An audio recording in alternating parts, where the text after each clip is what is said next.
Anybody like to tell me what they can see? Two beautiful children, thank you. It's not a trick question, by the way. This is the cream of Woodside, isn't it? Oh, that was the other performance briefing, was it? Happiness. Thank you, Armin. Anything else? There's no right or wrong answer as well. Care. Care? Love. Love? Yeah. Sorry? Protection? Innocence? Yeah. Anything else? Happy. Happy? Future? Yeah. I see all those things, and I see a heck of a lot more. It's difficult for me to really sort of look at that photograph without getting a certain sense of stability, but also to feel something in the pit of my stomach, and the voice starts to waver a little bit because, surprise, surprise, that's my children. The little girl is Eloise Catherine. She was born the 26th of August, 1997. And the little guy is my son, Alexander John Patrick, and he was born the 5th of January, 2000. Not to worry, that's not one of mine. She isn't in need of any urgent medical attention. That's Lucy the doll.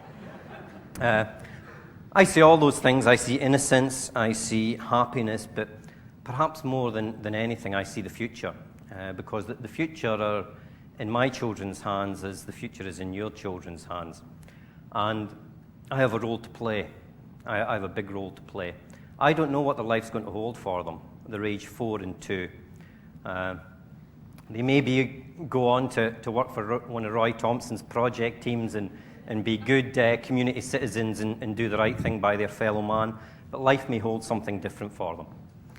Who's to say my little girl won't be the person who finds a cure for cancer or AIDS? Who's to say my son won't be the first president of Australia? Not I. They're 4 and 2.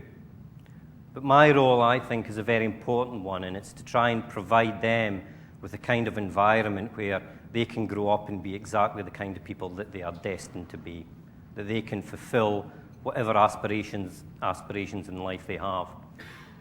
So it's important, I feel, that I'm around to provide them with that loving, nurturing environment and to provide them with that stability so they can achieve what life holds for them. That's the altruistic view. But there's something very selfish in my view as well, that they make me a much better person. They teach me things about being a dad, about being a human being, about being a child, about the world, about love, about integrity, about trust. And every day they teach me something, and every day that they're in my life, I'm a better person because of it. They enrich the quality of my life, and I'm growing every day that they're with me. And I want to be around for that reason, because they complete me, they make me better. And I know that through my parenthood and my association with them, I'm going to develop as a person. Thanks, Rod. I want to tell you a little story now, and it's a hypothetical story, but perhaps it's not as hypothetical as we would like to think it could be. I work for Woodside, and from time to time I need to travel away. Before I travel away, I like to sit down with my kids the night before I go and explain to them that I'm going away for a couple of days. Because in the morning when they wake up, they like to jump into bed with my wife and I. We have a cuddle up. We talk about the day ahead and the day past. And I don't want them to be fearful in the morning when they come through and Dad's not there. So I sit down the night before and say, listen, Dad's got to go away for a couple of days, but please be good kids for your mum. So the next morning arrives. I awake about 5 a.m. I head to the airport. I get on board the Qantas flight heading to Karratha. Get on a helicopter and head out to Goodwin. Why am I going out to Goodwin? I'm going out to Goodwin to attend their Platform Health and Safety Committee meeting, but also they've asked me to do an audit of their permit to work system. I attend the meeting and I start the audit. The day's progressing and it's about 4:30 in the afternoon. The afternoon helicopter comes into land, passengers alight, more passengers get on. The helicopter starts to leave the heli deck. The pilot notices a fault indication light in the cockpit. He's not exactly sure what the problem is. He hopes it's just an instrumentation problem, but he's concerned that it may be something more serious. So rather than take off, he decides to hover about a metre above the heli deck and try and work out what the problem is. As he's hovering there, the downdraft from the helicopter's acting on a box. The box weighs about 7 kilos, and it's sitting in the lee of the heli deck. The box contains a light fitting. It's there because the following day it's going to be fitted to the heli deck structure. And it's been located there until it's time to fit the box. About the same time, I need to go and check one last permit as part of the audit I'm doing. I start to leave the accommodation module. As I start to leave the accommodation module, the downdraft from the helicopter picks up the box, throws it over the handrail, and it drops 30 meters. Hits me on the head. It fractures my skull. It breaks my neck. I'm killed instantly. As is required, the platform emergency response team is mobilized, and because there's been a fatality, the WA Police Service are notified. It's about 6:30 in the evening. My kids, they've had their dinner, they've had their bath, they're in their pajamas, and the front doorbell goes. They're excited. Maybe Dad's come home early. Maybe a friend's come around to play. So they rush down to the front door, but it's not Dad. It's not a friend. It's a female police officer on the Woodside Pier supporter. My wife, Trish, walks down the hallway. She sees the uniform. Her mind starts to race. Wonder what's happened. Perhaps there's been a car accident in the street. Perhaps one of the neighbours has been broken into. She greets the visitors and they go into the lounge room. The police officer starts talking. Mrs. Sim, it's concerning your husband, Alan. I've got some bad news. It's the very, very worst news. What's the very, very worst news you can give somebody? The tears start to flow. The police officer continues. I'm sorry to inform you your husband Alan was killed in an accident offshore 2 hours ago.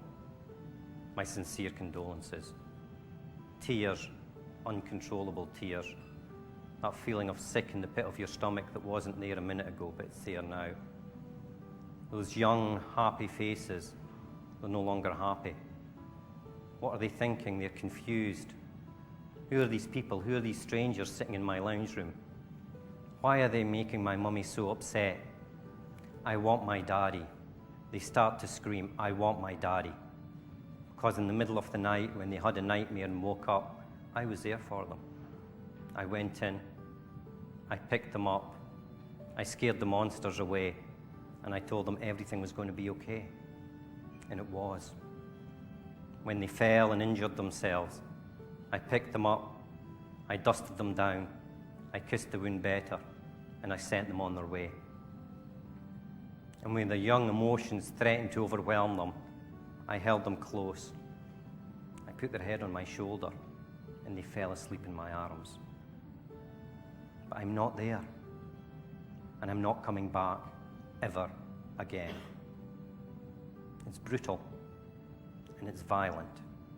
There's no visitations to the hospital. There's no sitting down with the children, talking to them, getting them to come to terms with the fact that one day Daddy's going to go to heaven to be with Granny and Grandad. I'm just not coming back ever again. And what do I miss out on? First day at school, first day at senior school, first boyfriend, first girlfriend, first wild love affair, first hangover, first time they smoke a joint, first day at university, graduation, first day in the workforce, marriage, grandchildren. I miss out on everything, everything. And why? The bereaved, the grieving, they always need to know why. They need answers. They need to get to closure. Because somebody thought it would be okay. Somebody thought that box would be okay. Tell my fatherless children.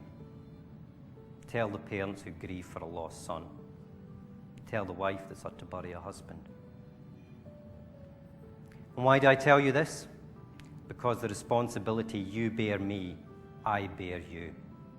For it wasn't me that was killed in that accident. it was you that was killed in that accident.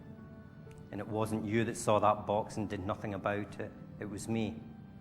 Because that day when I arrived on Goodwin, when I walked down from the heli deck, I saw that box there. And I saw it wasn't secure. And for one fleeting moment, I thought, I should do something about that. I should tell somebody. But I didn't. I walked past. Why didn't I do something about it? Why didn't I tell somebody? Why didn't I secure that box? Because I didn't have the courage to do it. I didn't have the courage to report it. I didn't have the courage to secure that box. So now I ask myself, do I have the courage to look your children in the eye? Do I have the courage to look your wife, your husband in the eye? Do I have the courage to look your parents in the eye? And every day thereafter, when I wake up in the morning, would I have the courage to look myself in the eye? Because if I don't have that courage, then I better have the courage to do something about that damn box. The incident details I described actually occurred on Goodwin around September 2000. Thank you.